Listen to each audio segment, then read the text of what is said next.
شہاب الدین محمد غوری کا تعلق سور پشتون قبیلے سے تھا۔ سیف الدین ثانی کے انتقال کے بعد غیاث الدین غوری سلطنت غوریہ کے تخت پر بیٹھا اور اس نے 567 ہجری بمطابق 1173 عیسوی میں غزنی کو مستقل طور پر فتح کیا۔ السلام علیکم ناظرین، ویڈیو دیکھنے سے پہلے ہمارے چینل تلوار حق کو سبسکرائب ضرور کر لیجئے تاکہ ہر آنے والی نئی ویڈیو آپ کو مل سکے۔ سلطان شہاب الدین غوری اگرچہ اپنے بھائی کا نائب تھا، لیکن اس نے غزنی میں ایک آزاد حکمران کی حیثیت سے حکومت کی اور پاکستان اور شمالی ہندوستان کو فتح کر کے تاریخ میں مستقل مقام پیدا کر لیا۔ 598 ہجری میں اپنے بھائی کے انتقال کے بعد وہ پوری غوری سلطنت کا حکمران بن گیا۔ شہاب الدین محمد غوری کی فوجی کارروائیوں موجودہ پاکستان کے علاقے سے شروع ہوئیں اور وہ مشہور عالم درہ خیبر کی بجائے درہ گومل سے پاکستان میں داخل ہوا۔ اس نے سب سے پہلے ملتان اور اوچ پر حملے کیے، جو غزنویوں کے زوال کے بعد ایک بار پھر اسماعیلی فرقے کا گڑھ بن گئے تھے۔ یہ اسماعیلی ایک طرف مصر کے فاطمی خلفاء کے ساتھ اور دوسری طرف ہندوستان کے ہندوؤں سے قریبی تعلق قائم کیے ہوئے تھے۔ غور کے حکمران عام مسلمانوں کی طرح عباسی خلافت کو تسلیم کرتے تھے اور اسماعیلیوں کی سرگرمیوں کو مسلمانوں کے مفادات کے خلاف سمجھتے تھے۔ محمد غوری نے 571 ہجری بمطابق 1175 عیسوی میں ملتان اور اوچ دونوں فتح کر لیے۔ اس کے بعد 575 ہجری بمطابق 1189 عیسوی میں محمد غوری نے پشاور اور 576 ہجری بمطابق 1182 عیسوی میں دیبل کو فتح کر کے غوری سلطنت کی حدود کو بحیرہ عرب کے ساحل تک بڑھا دیا۔ لاہور اور اس کے نواح کا علاقہ ابھی تک غزنوی خاندان کے قبضے میں تھا، جن کی حکومت غزنی پر جہاز سوز کے حملے کے بعد لاہور منتقل ہو گئی تھی۔ شہاب الدین محمد غوری نے 582 ہجری بمطابق 1186 عیسوی میں لاہور پر قبضہ کر کے غزنوی خاندان کی حکومت کو بالکل ختم کر دیا۔ لاہور اور پاکستان کو فتح کرنے کے بعد شہاب الدین نے بھٹنڈا کو بھی فتح کر لیا، جو پہلے غزنوی سلطنت میں شامل تھا، لیکن یہ اس وقت دہلی اور اجمیر کے ہندو راجہ پرتھوی راج چوہان کے قبضے میں تھا۔ پرتھوی راج چوہان نے جب یہ سنا کہ شہاب الدین نے بھٹنڈا فتح کر لیا ہے تو وہ ایک زبردست فوج لے کر، جس کی تعداد 2 لاکھ تھی، مسلمانوں سے لڑنے کے لیے نکلا۔ دہلی کے شمال مغرب میں کرنال کے قریب ترائن یا تراوڑی کے میدان میں دونوں افواج میں خوب لڑائی ہوئی، لیکن شہاب الدین کی فوج تھوڑی تھی، اس کو شکست ہوئی اور وہ بری طرح زخمی ہو گیا۔ اسی حالت میں ایک سپاہی اس کو بچا کر لے گیا۔ اس کے سپاہی اور جرنیل محمد غوری کو غائب دیکھ کر بددل ہو گئے اور میدان جنگ سے بھاگ نکلے۔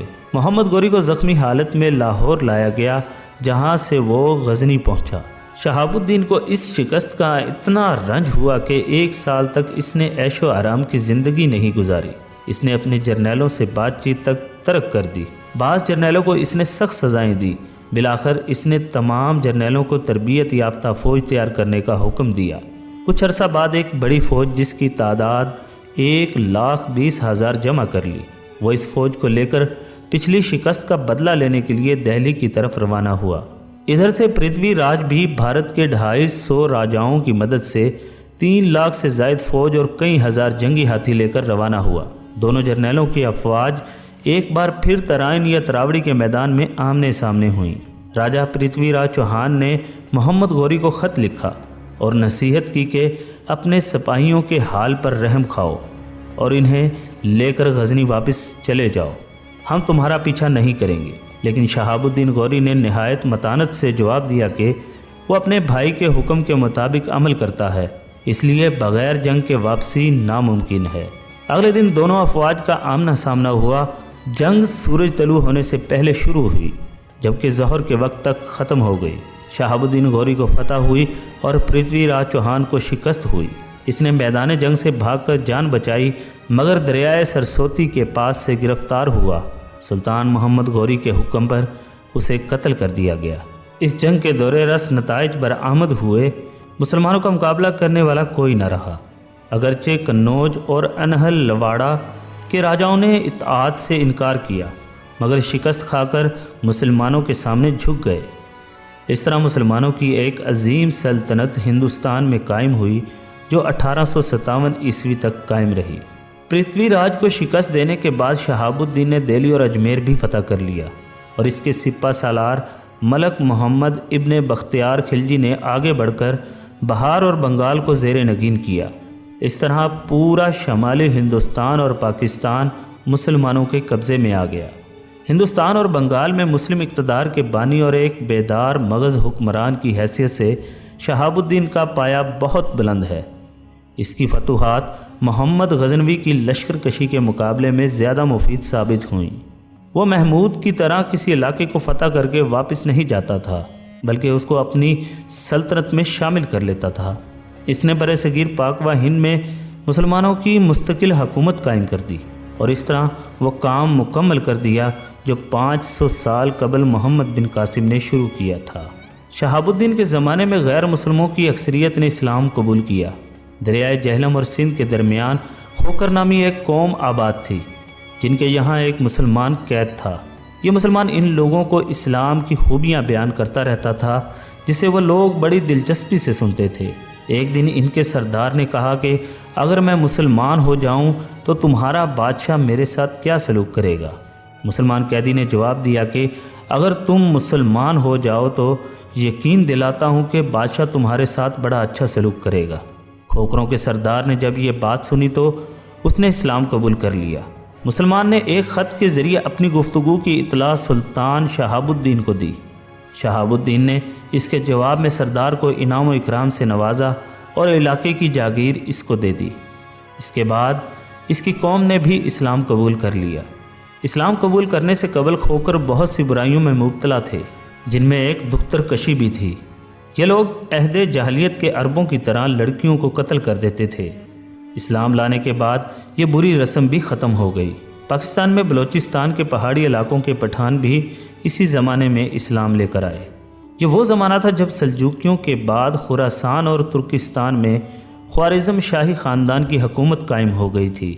غوریوں کی اس خاندان سے مسلسل لڑائیاں رہتی تھیں۔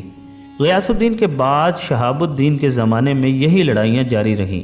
ان لڑائیوں کے سلسلے میں شہاب الدین 601 ہجری میں خوارزم تک پہنچ گیا، لیکن وہاں اس کو شکست ہوئی اور یہ مشہور ہو گیا کہ محمد غوری جنگ میں کام آ گیا۔ اس خبر کے پھیلنے پر پنجاب کے کھوکروں نے بغاوت کر دی۔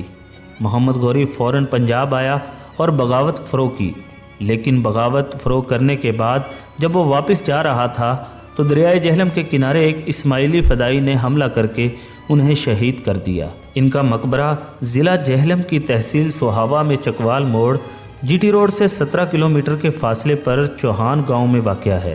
شہاب الدین محمد غوری کی شہادت کے ساتھ غوری خاندان کی حکومت بھی ختم ہو گئی۔ ہرات اور غزنی کے علاقوں پر خوارزم شاہ کی حکومت قائم ہو گئی اور برصغیر پاک و ہند میں محمد غوری کے وفادار غلام اور دہلی میں سلطان کے نائب قطب الدین ایبک نے ایک مستقل اسلامی حکومت یعنی سلطنت دہلی کو خاندان غلامہ کے زیر اثر قائم کر لی۔ ناظرین اکرام، مزید ایسی معلومات جاننے اور سننے کے لیے ہمارے چینل تلوار حق کو سبسکرائب ضرور کیجیے اور کمنٹ باکس میں اپنی قیمتی رائے کا اظہار ضرور کیجیے گا۔ اسی کے ساتھ ہمیں دیجیے گا اجازت۔ اللہ ہم سب کا حامی و ناصر۔